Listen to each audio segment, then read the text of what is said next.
काशी विश्वनाथ भगवान की जय हो। सभी क्षेत्र निवासियों की जय हो। सभी चाओ बिरवा गांव वालों की जय हो। सबके माता पिता की जय हो। नर बाबा की जय हो।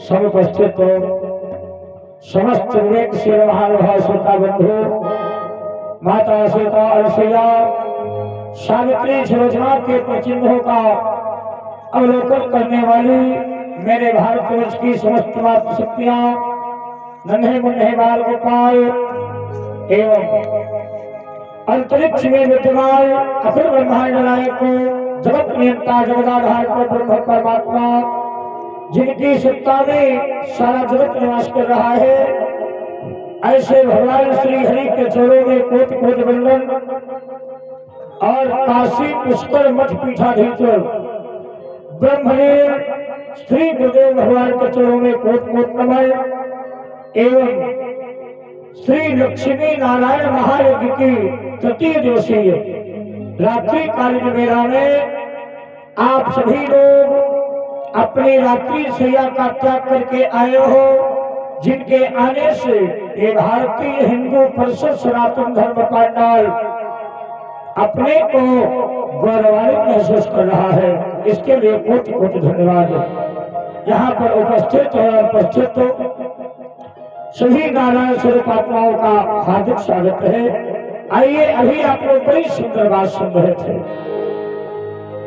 कि स्वयंभू मनुष्यरूपा को हजारों वर्ष बीत गए, तपस्या करते करते। बैठ जाओ जी, धन्य भगवान।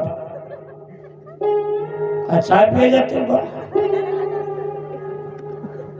शर्माती, अच्छा शर्माई ना की हो, कोई शर्माओ ना। प्रेम से बोलिए बाबा की। अभी आप लोगों ने सुना कि स्वयंभू मनुष्य रूपा ने तपस्या की और ब्रह्मा विष्णु शंकर एक बार नहीं हजारों बार आए, हजारों प्रकार का प्रलोभन दिया कि हमसे वरदान मांगो, लेकिन स्वयंभू मनु बोले मैं जिनको पाना चाहता हूँ, अगर आप वो ब्रह्म हो तो मैं आपसे मांगू क्या? किसो तुम जान हो तयामी पूर्वहु मोर मनोरथ स्वामी। अगर आप ब्रह्म हो तो मैं आपसे मांगू क्या? अंदर की बात खुद जानते हो। तीनों देवता चले गए और अंत में स्थिति क्या बन गई? बिल्कुल हड्डी का ढांचा खड़ा है। पति पत्नी दोनों कंधे से कंधा मिला के तपस्या कर रहे हैं, खड़े होकर के। कितने दिन तपस्या किया? 10,000 वर्ष एक पैर पर खड़े रहे। एक दूसरे का सपोर्ट है तो नहीं का कि बरस सहच दस त्याग और ठाड़े रहे एक पग दो।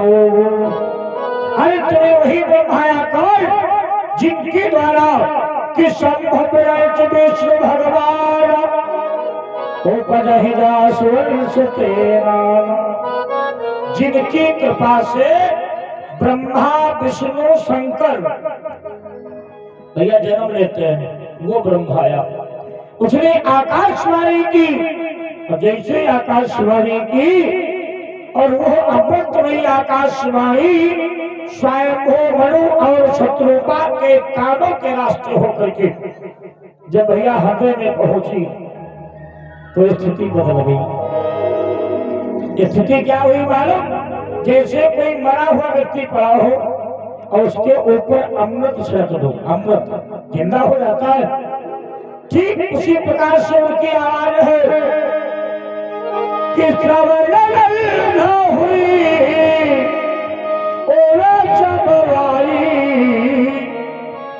मृतक जिया गिरा सुहाई। स्वयंभू मनु ने देखा कि हजारों देवताएं शरीर की स्थिति नहीं चेंज हुई। लगता है ये ब्रह्म ही है भाई। शरीर हष्ट पुष्ट तद भय सुहाए, ऐसा लगता महल छोड़ के भी आए, शरीर हष्ट पुष्ट हो गया। लेकिन फिर भी स्वयंभू मनु ने मांगा नहीं। ध्यान दीजिएगा, इतने लोग बैठे हो, अगर कभी कोई देवता प्रकट हो जाए तो देवता से मत मांगना। जैसे कुछ लोग अपने मकान पे लिखते हैं लक्ष्मी जी सदा सहाय, देखते हो ना, मकान पे है, दुकान पे है, लक्ष्मी जी सदा सहाय। अच्छा ईमानदारी से बताना, अगर आप लोगों से कोई कहने लगे कि अपनी घरवाली को हमारे घर भेज दो लेकिन तुम नहीं आना, बोलो भेजोगे? लेकिन भगवान हमारे बड़े दयालु हैं। कल खाली लक्ष्मी को बुला रहे हो ना, भगवान ने कहा जाओ, लेकिन लक्ष्मी जी लोग जाती है अकेली, तो इनका वाहन क्या है मालूम? जिसका नाम है उल्लू।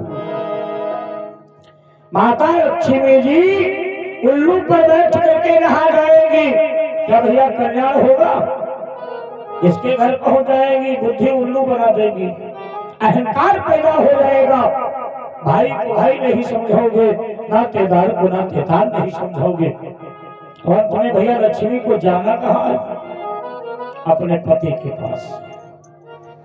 तो बुलाना है तो दोनों को बुलाओ, लक्ष्मी नारायण सदा सहाय। क्योंकि जब माता जी पिताजी के साथ आएंगी तो गरुड़ पे बैठ करके आएंगी, और जहां भैया पिताजी बैठे हो, क्या माता जी की हिम्मत है उपद्रव करे? तो स्वयंभू मनु ने कहा क्या मांगू आपसे? और जब भगवान आए थे तो भगवान के दर्शन करने के लिए एक देवता नहीं है, ध्यान दीजिएगा, लिखा है हमारे सुनी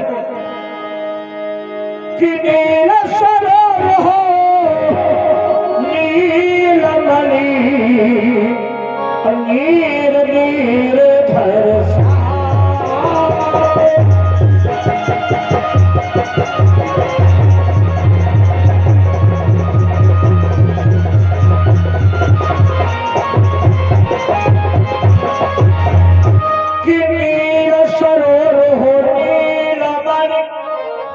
भगवान का शरीर कैसा है? नीले रंग का। और आकाश का रंग कैसा है? नीले रंग का। अब पानी का रंग कैसा है? नीले रंग का। भोले बाबा के गले में जो सांप पड़ा है उसका रंग कैसा है? नीले रंग का। और सांप की जो मरी होती है उसका रंग कैसा है? नीले रंग का। लाज है तन शोभा निरख कोटि कोटि शतका। ब्रह्म ने कहा वरदान मांगो, स्वयंभू मनु ने कहा सुनो मैं आपसे नहीं मांग रहा हूं। भैया जो भगवान से मांगा जाता है वो सब नष्ट हो जाता है। भगवान से कभी मत मांगो। स्वयंभू मनु ने भगवान से नहीं मांगा है, भगवान को मांगा है। ध्यान दीजिएगा। बोले प्रभु आपके समान पुत्र पाना चाहता हूं।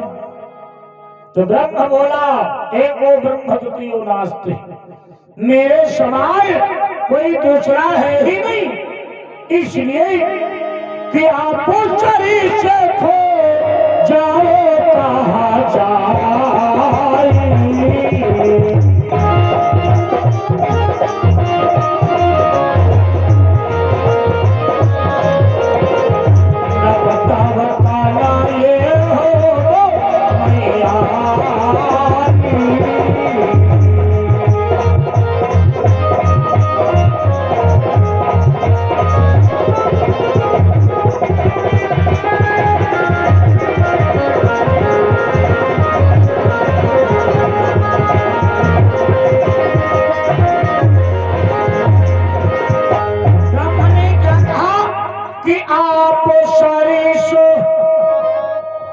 जब मेरे समान कोई है ही नहीं दूसरा तो किसे ढूंढो? हे भद्राज मैं स्वयं तुम्हारा पुत्र बनकर के आऊंगा। इनका तो वरदान हो गया। आप कहां गए? बगल में शत्रुपा भी तो खड़ी है कि शत्रुपा ही मिलो की करजोर है। भैया शत्रुपा हाथ जोड़े खड़ी है। भगवान बोले देवी तेरे पति ने वरदान मांग लिया, अब तू भी वरदान मांग ले। तो मैया शत्रुपा ने वरदान नहीं मांगा, नारी का यही भाव होना चाहिए पति के प्रति। मेरा शत्रुपा बोली में क्या मांगो कि जो बरदाली चतुरनपमाना अशोक पाल मुहि अति प्रिय लागा। एक महारानी कहती है जो मेरे पति ने वरदान मांगा है वो हमें अच्छा लगा।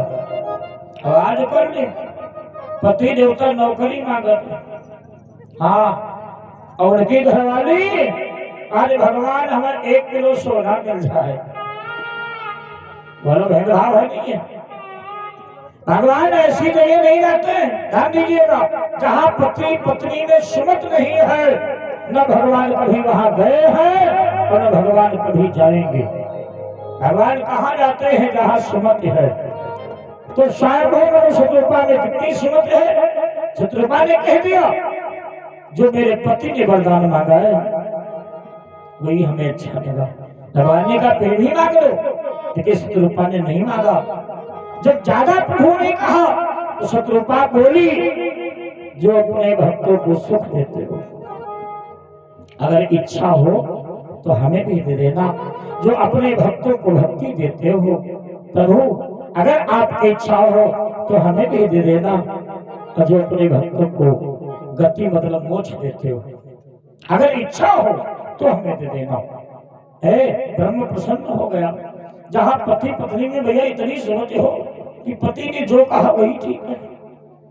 भगवान ने कहा जाओ कि हुई तुम आदेश कर दिया, तब मैं हो तुम्हारा सुत। बड़ी सुंदर कथा सुन रहे थे, आनंद आ रहा था। आओ सभी लोग 2 बार कीर्तन बोले, उसके बाद बड़ी सुंदर महाभारत की पावन कथा सुने। हाँ, बड़ी मस्ती में ताली बजा करके बोलेंगे आप कि काले कामलिया वाले श्याम मुझे कमली में छुपा ले। काले कामलिया वाले श्याम मुझे कमली में छुपा ले। काले कामलिया वाले श्याम मुझे कमली में छुपा ले। काले कामलिया वाले श्याम मुझे कमली में छुपा ले। मुझे कमली में छुपा ले, मुझे गोदी में बिठा ले। मुझे बिठा ले, मुझे गोदी में बिठा ले।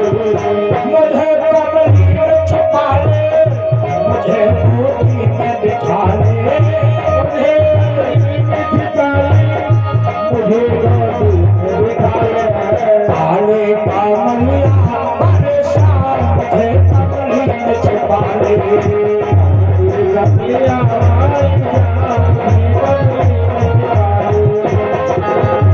कमली में छुपा ले। जय श्री राम, हरि बोल।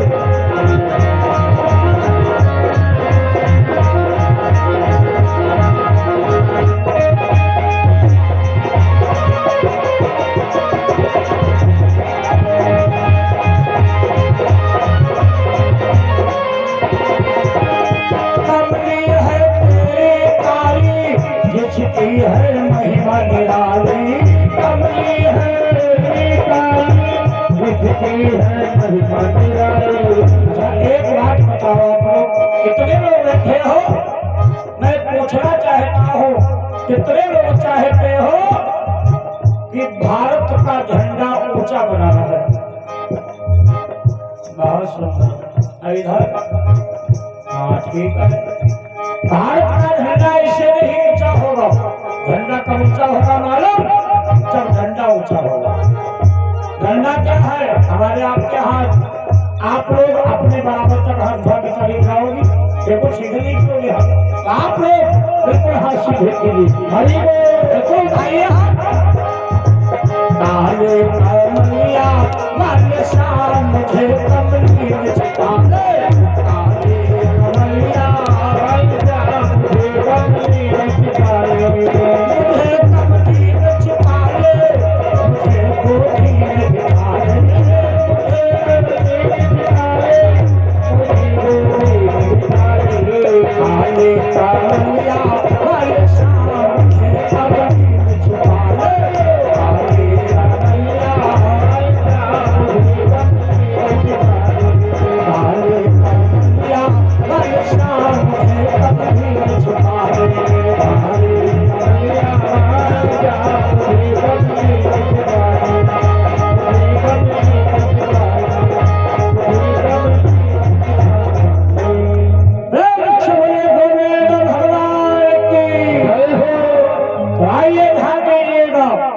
महाभारत की पावन कथा जो है ये शूरवीर योद्धाओं की गाथा है कि जिसको सुनकर बाजो भड़के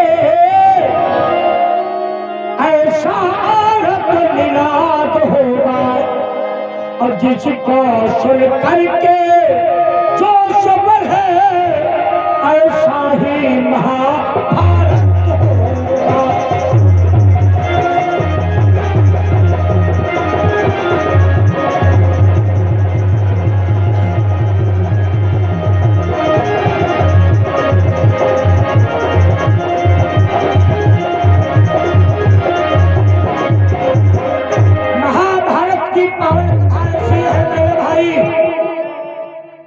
जोर भरी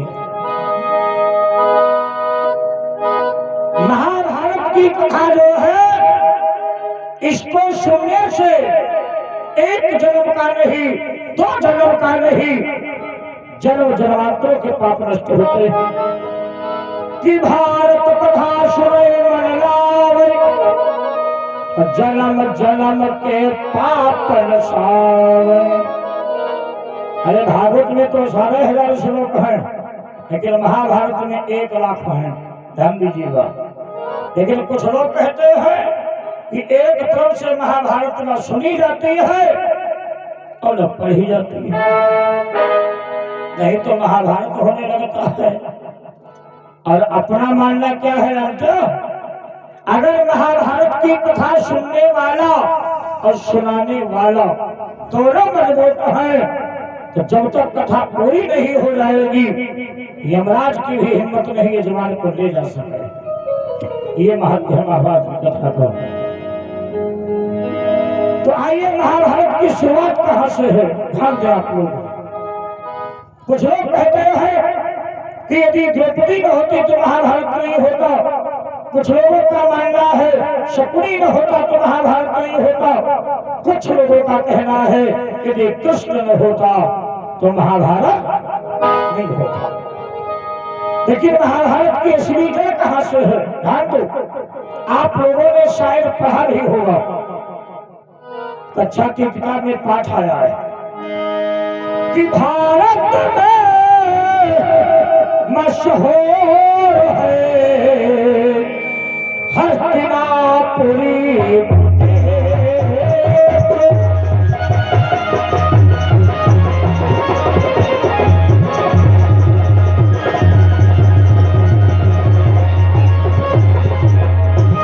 कि भारत में मशहूर है हस्तिनापुरी प्रदेश और शकुंतला के पुत्र थे भरतराज योगी।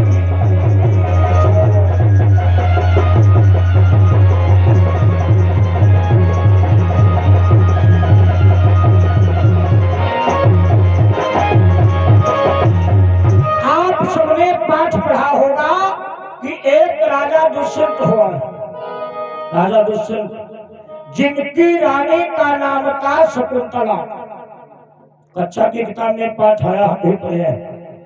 उनका पुत्र हुआ है भरत। एक भरत हुए हैं रामायण में, एक भरत हुए हैं भागवत में और एक भरत हुए हैं महाभारत में, जिनके नाम से इस देश का नाम भारत देश पड़ा। एक बात और बता दें, केवल भारतीय देश ऐसा है जिसको माँ कहा गया है। भाई भारत माता की जय बोलते हो? क्या कोई अफ्रीका माता की जय बोलता है? बोलो। या सऊदी अरब माता की जय बोलता है? भारत माता की ही जय बोलता है। भारत देश महान लेकिन कहने में दुख होता है, रुपया में 80 बेईमान, लेकिन फिर भी भारत देश महान। तो भरत जी के 9 पुत्र हैं, ध्यान दीजिएगा, भरत जी के 9 पुत्र हैं, लेकिन 9 पुत्रों में वो गुण नहीं है जो राज्य संभाल सकें। और राजा का मेन धर्म ये नहीं है कि जैसे मेरा परिवार शुद्ध रहे, राजा का मेन धर्म है जैसे प्रजा सुखी रहे। भाई राजा पिता होता है और प्रजा उसकी संतान है, लेकिन कलयुग में क्या है, बहुत भूख बढ़ी है। ध्यान दीजिएगा,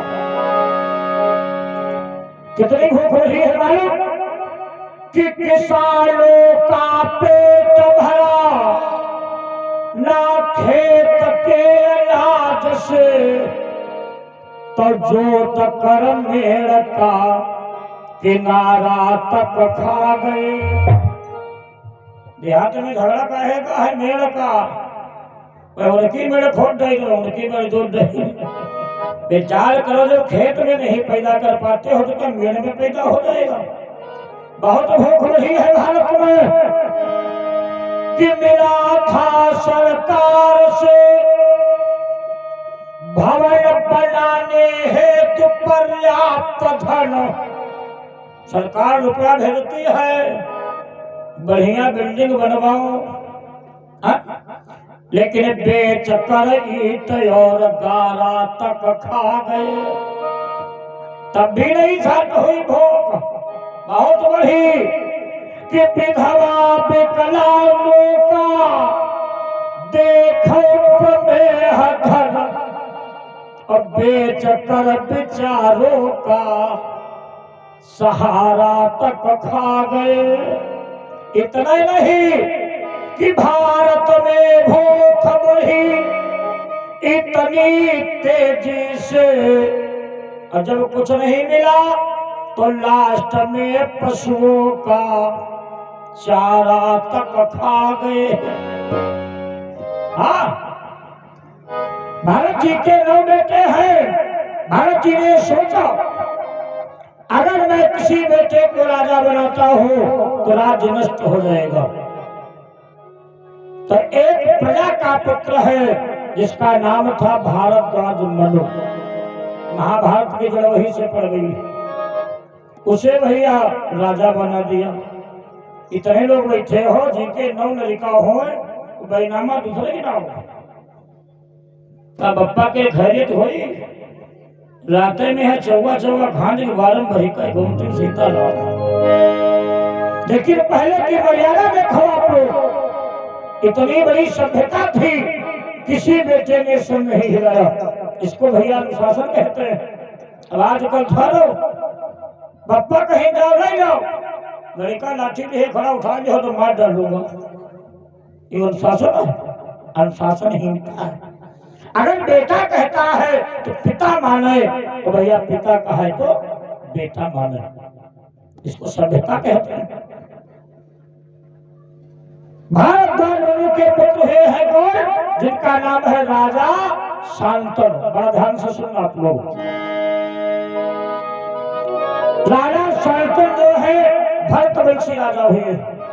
इनका कौन वंश है, भरतवंश। अब जितने क्षत्रिय हैं सब भरतवंशी है, ध्यान दीजिएगा। बाद में पेड़ एक है, शाखाएं फूटती चली गई है, वंश बहुत है, आगे तैयार हुए। जैसे क्षत्रियों में एक वंश आता है सूर्यवंश, और सूर्यवंश से पता नहीं कितने कितने कछवा है, तो अमर से करवार गौर चौहान सुवंशी रठौर बन गए ना, भदौरिया, ये शाखाएं फूट गई। तो राजा शांतनु जो है एक दिन माता गंगा जी के किनारे गए। इधर माता गंगा जी को भी श्राप है कि तुम मनुष्य के भेष में आकर के पाप भोगोगी। ए माताओं, नारी को भी श्राप मिला है, पुरुष को भी मिला है। जिसने गलती की है उसे दंड मिला है। माता गंगा जी बड़ा सुंदर भेष बनाए खड़ी है किनारे पर, और जैसे राजा शांतनु ने देखा, देखो माया 3 प्रकार की है। एक माया कौन, रुपया वाली भैया, तो द्वासर माया को 50 साल हो गए जमानत नहीं भय, ये माया तो है, ये दोनों माया बड़ी खतरनाक है। और जैसे शांतन ने देखा गंगा को, गंगा ने देखा शांतन को, भैया प्रेम प्रवाहित हो गया। और प्रेम की शुरुआत कहां से है? आंखों से। अगर आंखें न हो तुम कत्तो क्रीम पाउडर खा भी जाओ, अंधारा बैठो हो गए तो नीकी लगे, जब ओके आंखें नहीं तो क्या बताइए, बताओ। अच्छा, प्रेम की शुरुआत है आंखों से। और बता दो, कवि ने लिखा है जब प्रेम होता है तो जाति नहीं देखता है, कि नींद न जाने टूटी घाट, भूख न जाने जूठो भात, और प्रेम न जाने।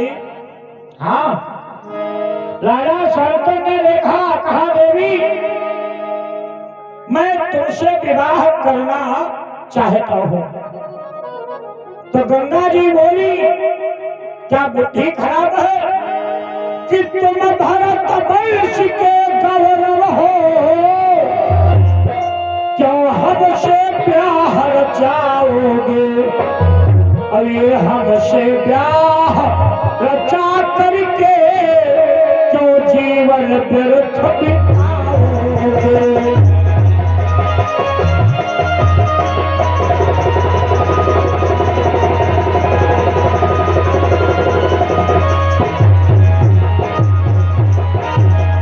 गंगा जी ने कहा विवाह तो करूंगी, लेकिन शर्त है। ध्यान दीजिएगा, राजा शांतनु इस समय क्या है मालूम भैया? अंधे 3 प्रकार के होते हैं, एक कामांध, एक मदांध और एक जन्मांध। ये तीनों उधर एक नहीं होते। राजा शांतनु बोले जो कहोगी मानूंगा। तो गंगा जी बोली 3 शर्तें हैं। पहली शर्त कौन? मेरे द्वारा जो भी पुत्र होगा उसे मैं अपने हाथ से मार डालूंगी। राजा शांतनु का मंजूर है। ये भैया कामांध नहीं और क्या है? ब्याह कहकर लाओ, घरवाली कहा लड़का मार डालोगी, तैयार हो गए?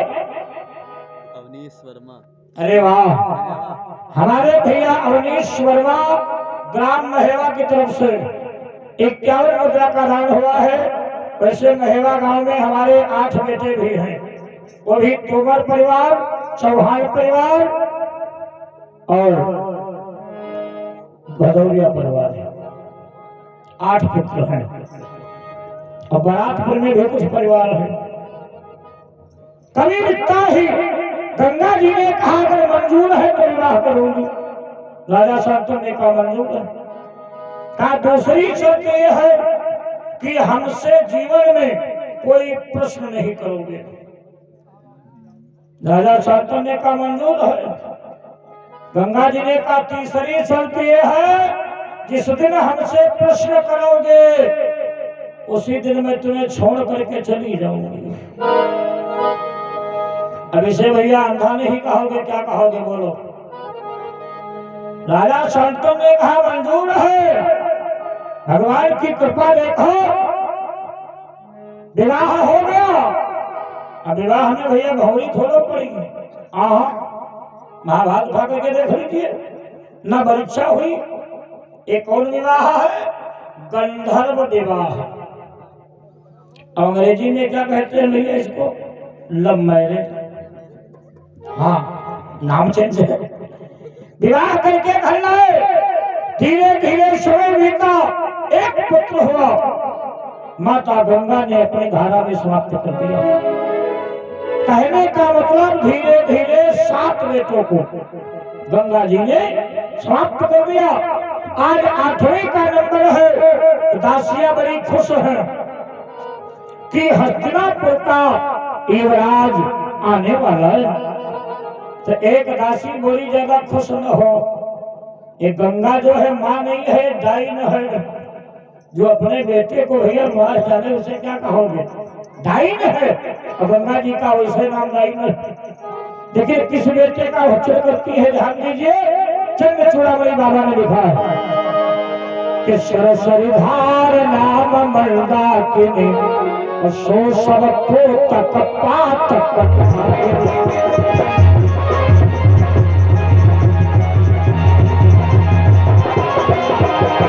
सरसरिधार नाम मर्दा किने सो सब को तक पात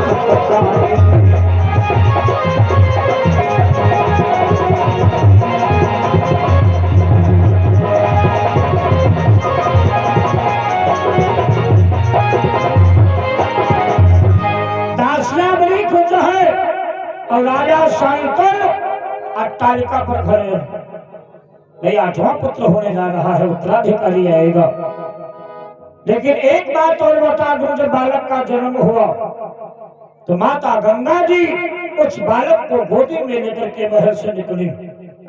राजा शांतन ने देखा छत के ऊपर से, तो जैसे देखा तो एक बहुत प्रबल दुश्मन, हमारे आपके दुश्मन ये धरती पर नहीं है ना, हमारे आपके दुश्मन इस शरीर में छुपे बैठे हैं।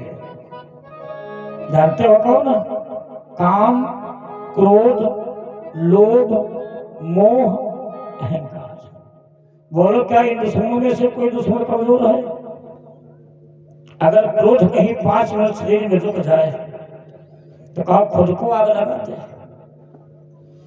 और लोभ बहुत ही बड़ा दुश्मन। लोभ पाप का मूल, पाप की जड़ है लोभ। और उससे खतरनाक दुश्मन कौन है? इसका नाम है मोह।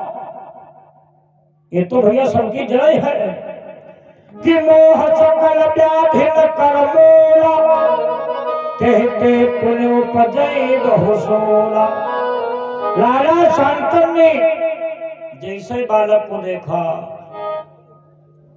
देखो एक बात बताए दें, जब हम माइक पे बोलते हैं तो हमको सुनाई बहुत देता है, पर जाने 10 कान है, खेत भर बाहर वालों से बता देंगे हम, अभी समय बैठे हो ना जान पाओगे। हाँ, राजा शांतन अट्टालिका से नीचे आए, गंगा जी के पीछे पीछे चल दिए। माता गंगा जी उस बालक को लेकर के जैसे अपनी धारा में फेंकना चाहा, राजा शांतन ने कहा रुक जाओ। देवी गंगा, हर व्यक्ति विवाह करता है, संतान होगी, परिवार आगे बढ़ेगा, लेकिन जब तुम बेटों को मार डालोगी तो परिवार कहाँ आगे बढ़ेगा? मेरी बात सुनो, मैं अपने वचन से मुकर रहा हूँ। क्यों? कि तुमको चाहे चली जाओ, यह पुत्र नहीं मरने दूंगा, और इस बालक के द्वारा गंगा मैं अपना वंश चलाऊंगा।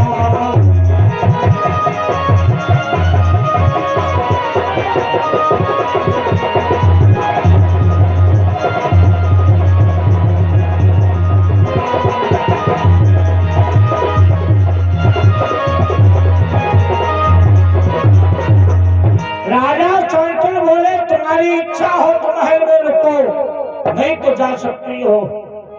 यह मोह, जिससे मोह बन जाए वो चीज न जाने पाओ, जो भले चलो जाए। हाँ, गंगा जी ने मुड़ के देखा, कहा वाह तुम छत्री हो, और छत्री छत्री तो निभाते हैं, और तुम कायर पीर कहाते हो, अपने बचने से मुकर गए, अच्छे राजा कहलाते हो।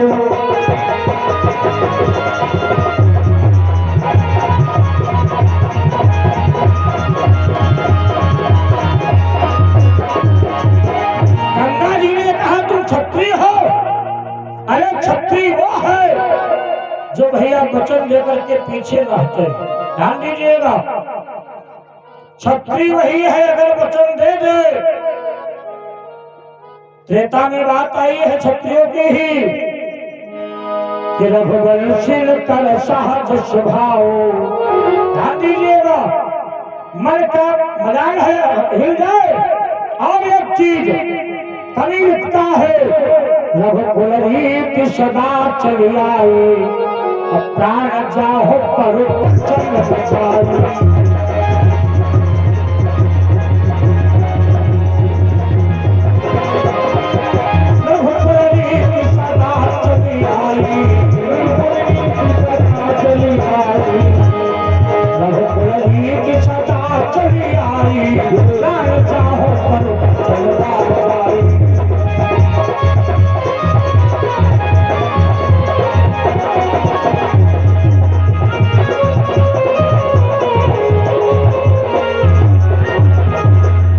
गंगा जी बोली कोई बात नहीं है, तुम क्षत्रिय हो करके अपने वचन को तोड़ रहे हो, लेकिन मैं नहीं तोड़ूंगी। मैं तुम्हें छोड़ के जा रही हूँ। ये जो बालक है इसे साथ ले जाऊंगी।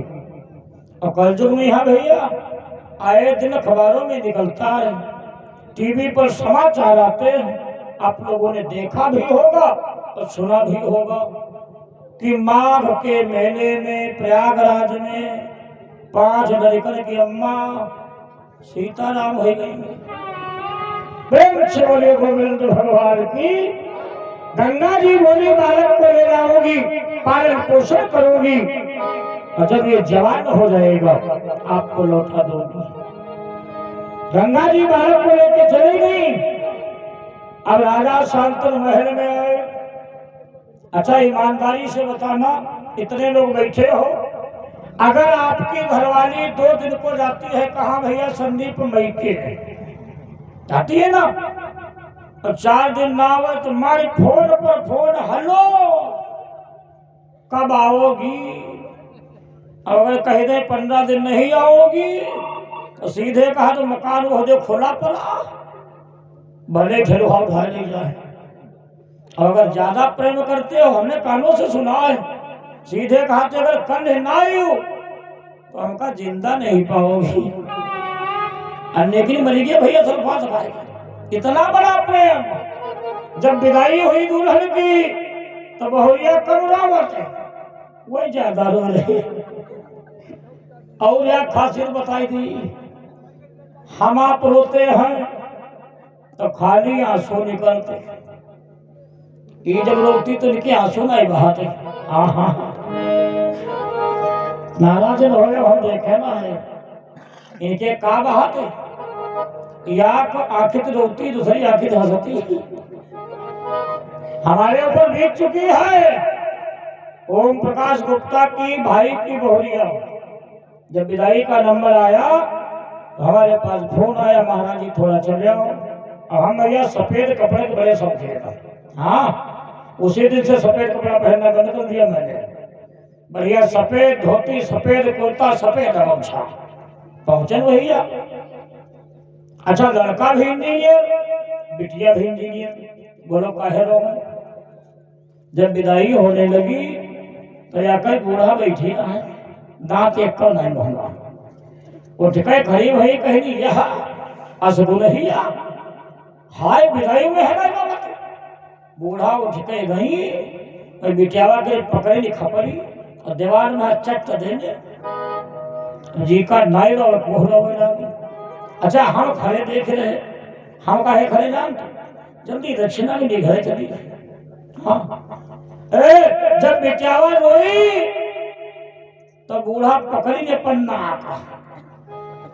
ये जब रोती है तो कुछ कह कर रोती है, और सुन लियो खाली ना रहे कह कर रोती। बुढ़वा बड़ी जोर बूढ़ा चिल्लानी पकड़ी नाक। नाक भगवान जाने 6 महीने का भरा रहा है कि साल भर का भरा रहा है। हाय बड़ी जोर मारी भाग चले, आगे खड़े रहा। हाय हमरे नाग आए धाड़ थी, सब कपड़ा बर्बाद है। वह दिन हम जान पाए, इनके आंसू नहीं बहाते, इनके नाक बहाते। श्री राम जय राम जय जय राम, राम, राम, राम, राम।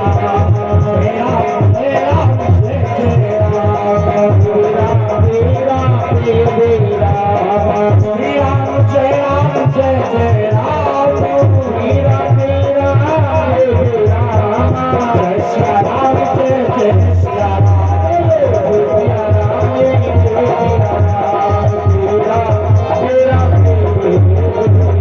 आइए मैं निवेदन कर रहा था राजा शांति जब महल में आए तो ना तो इन्हें नींद आ रही है और न भूख लग रही भैया। जिसकी भरी जवानी में घरवाली छोड़ के चली जाए तो नींद आएगी। सारी रात करवटें बदलते हैं। हमारी समझ से इसी कथा को लेकर के गीतकार ने गाना लिखा है। मालूम कौन? रातों में उठ उठ के प्रेम से बोले गोविंद भगवान। हाँ, सारी रात बीत जाती है, सवेरा हुआ, रथ पर बैठे, आशा लगी है कहीं दर्शन मिल जाए। गंगा जी के किनारे गए लेकिन दर्शन कहाँ मिलना। उधर गंगा जी का पुत्र जो देवव्रत है सयाना हो चुका है। देखो बेटा जब सयाना होता है बंधुओं तो हर बेटे को अपने पिता की याद आती है। माताओं, अगर पिता घर में न दिखाई दे तो बेटा पूछता है पापा कहाँ गए। अगर न पूछता हो तो बताओ। देवव्रत बोली मैया मेरा पिता कहाँ है। तो गंगा जी ने कहा बेटा अगर तुझे मेरे पास रहना है तो पिता को बोलना होगा, तो अगर पिता के पास रहना है तो हमें बुलाना होगा। तो देवव्रत बड़े चालाक है भाई, चौड़ा मस्तक है, बड़े बड़े नेत्र है, आजाद भुजाएं है, गोरा रंग है। देवव्रत ने कहा मैया पहले पिता से मिलाओ। गंगा जी यही बाहर कहा बेटा तेरा पिता खड़ा है, जाओ प्रणाम करो। एक बात और बता दो, आप इतने लोग बैठे हो, मैं एक बात पूछना चाहूंगा आज कि रामचरितमानस को कितने लोग मानते हो? जो मानते हो वही हाथ ऊंचा करना। और कितने लोग मानती हो रामचरितमानस ग्रंथ को? कितने लोग मानती हो? तो धीरे हाथ उठाओ। देखा दूरी न किया, चलो अच्छी बात है। रामचरितमानस को मानते हो, मानती हो, अच्छी बात है। लेकिन रामचरितमानस की कितने लोग मानते हो? मानस में लिखा है कि प्रातः काल उठ के रघुनाथा मात पिता गुरु नावहि माथा। तो पहले नंबर इधर से है। कितनी लोग ऐसी हो जो अपने सास ससुर को रोज प्रणाम करती हो? अगर 5 होती हो तो धीरे से हाथ उठाना, मैं समझ जाऊंगा। हाँ, सास ससुर को ठीक। और इधर आप लोग कितने बैठे हो?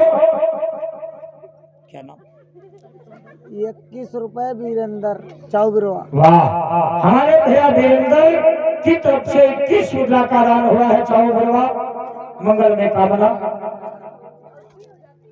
ये हमारे बाबा जी हैं, हाजीपुर निवासी। अरे वाह, समाज से आए हैं। हमारे बाबा जी हाजीपुर निवासी 51 मुद्रा का दान किया है इन्होंने। लड़ बाबा कृपा बनाए रखे। प्रेम से बोलिए लड़ बाबा की। देखिए आप कितने लोग बैठे हो, माता पिता को कितने लोग प्रणाम करते हो? धीरे से हाथ उठाना। अरे होली दवाई तो 5 होते हुए हो, धीरे हो हाथ बाबा। ठीक, अब मेरी बात सुन लो। अभी दिन है 4, कल से आरंभ कर दो। सुबह जब सो करके जगो तो अपने माता पिता को जरूर प्रणाम करो। और आप लोग भी, सास ससुर भी माता पिता। मैं किसी दिन पूछ सकता हूँ, लेकिन कुछ लोग कहती हुई है ससुर को ले जाए हैजा, सास को ले जाए पचाना। 5 हो एक प्रभाग। सुनो मेरी बात, आशीर्वाद से 4 चीजें मिलती हैं, ध्यान दीजिएगा। कि अभिवादन शीलस्य नित्य प्रधोप से विनः चत्वारि तस्य वर्धयति आयुर्विद्याय बलम। आशीर्वाद से उम्र बढ़ती है। उम्र खरीदने से नहीं मिलती है। अगर उम्र खरीदने से मिलती होती तो टाटा बिरला, इंदिरा गांधी, राजीव गांधी मरे नहीं होते, जवाहरलाल नेहरू मरे नहीं होते। दूसरी चीज विद्या। क्या भैया विद्या खरीदने से मिलती है? अगर खरीदने से मिलती होती तो पता नहीं कत्ते गधा टहलते, बढ़िया पोथी खरीद पीठी पर बांध ही करती, विद्वान बने घूमती। विद्या क्या चीज है मालूम? विद्या धनम सर्वधनम प्रधानम। विद्या जो है सभी धनों से बढ़कर धन है। अब विद्या मिलेगी कब? विद्या विनयम ददाति। जब आपके अंदर नरम स्वभाव होगा भैया, विनम्रता होगी, तब विद्या मिलेगी। और विद्या की तुलना किससे की गई है मालूम? गीता में श्लोक आया है जीवात्मा से कि नैनम छिदन्ति शस्त्राणि नैनम दहति पावकः न चैनम क्लेदयत्यापो न शोषयति मारुतः। ना ऐनम माने होती है जीवात्मा। जीवात्मा को ना तो आग जला सकती है, न पानी गीला कर सकता है। अरे जलता तो शरीर है। ये शरीर क्या है? एक कपड़ा है। हम आप कपड़ा पहनते हैं, पुराना हो गया निकाल के डाल दिया। ऐसे ही शरीर जब पुराना हो गया तो जीवात्मा ने त्याग दिया। जीवात्मा को ना तो काल खा सकता ही और ना ही हवा सुखा सकती है। ऐसे है विद्या। बोलो तुम्हारे पास अगर विद्या है तो क्या भैया भाई बांट सकता है? बताओ, भाई बांट सकता है? सरकार छीन सकती है? चोर चुरा सकता है? चाहे जहां चले जाओ, अगर विद्या तुम्हारे पास है तो भैया दुखी नहीं रहोगे। माता गंगा ने कहा बेटा जाओ अपने पिता को प्रणाम करो। ये संस्कार माता पिता के हैं। अपने बच्चों को सिखाओ कि बेटा पिताजी को प्रणाम करो, माँ को प्रणाम करो, अगर कोई बड़ा बुजुर्ग आ जाए उसे प्रणाम करो। अरे सिखा के देखो तो। ये बच्चे सीखते कब मालूम? जब तुमको पैर छूते देखेंगे। जब तुम किसी के पैर छुओगे, बच्चा देख रहा है तो वही बच्चा भी करेगा। अब यो नहीं, हम तो रोजे टहलते हैं, देखते हैं। 10 साल का अमेरिका जाने का भोगते, जब हम जमा होंगे जाने कहाँ होंगे। हमने कहा भैया ही आओ, तुमरो घर कौन? कहले बाबू का बोलो। हमारा चलो घर देख ली तुम्हारा। जब दरवाजे पर पहुंचे तो उनकी अम्मा जाने का गाय नहीं, मतलब बर्तन धोए नहीं। और गाना कौन? कोई परदेसी मेरा दिल ले गया। हम कहें धन्य भगवान। जब अम्मा यो गई है तो भैया तो गई गई है। जब हम जमा होंगे जाने कहा, हमने कहा हम बताते हैं। जब तुम जमा होगे कहाँ होगे मालूम? या तो हाथ पाए तलवाए अस्पताल में भर्ती होगे या तो जेल में बंद होगे। ये तो था। जब पुत्र शांतन को प्रणाम किया, राजा शांतन ने देखा वाह मेरा पुत्र बड़ा शक्ति है। देवव्रत को लाई हस्तिनापुर नगरी के सिंहासन का उत्तराधिकारी बना दिया। कभी लिखता है महाभारत में कि वह योगी है तपधारी है, बलवान बहुत कहलाता है। वह भरत वंश का गवर्नर है जो सारा राज्य चलाता है।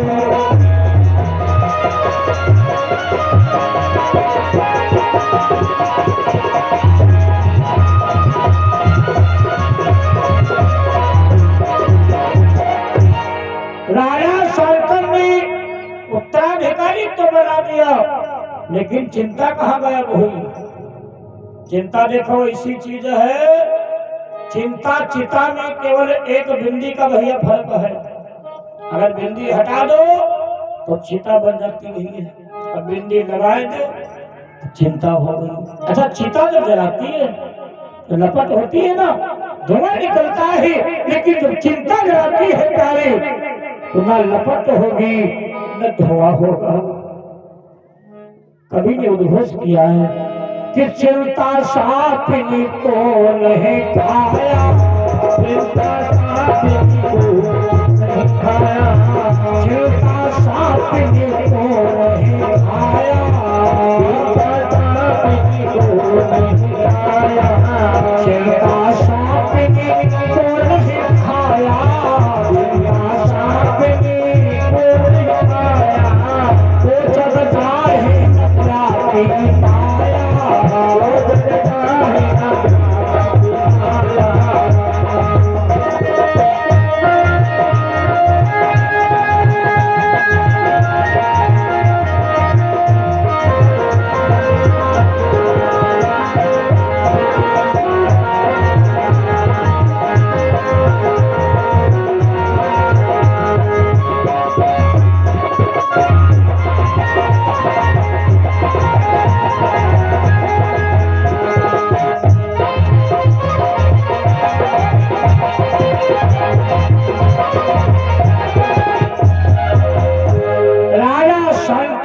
प्रतीक्षा है कि शायद किसी दिन दर्शन मिल जाए। किसके? गंगा जी के। रोज का नियम है, रथ पे बैठते हैं, गंगा जी के किनारे पहुंच जाते हैं, लेकिन भगवान की कृपा देखो, एक दिन की बात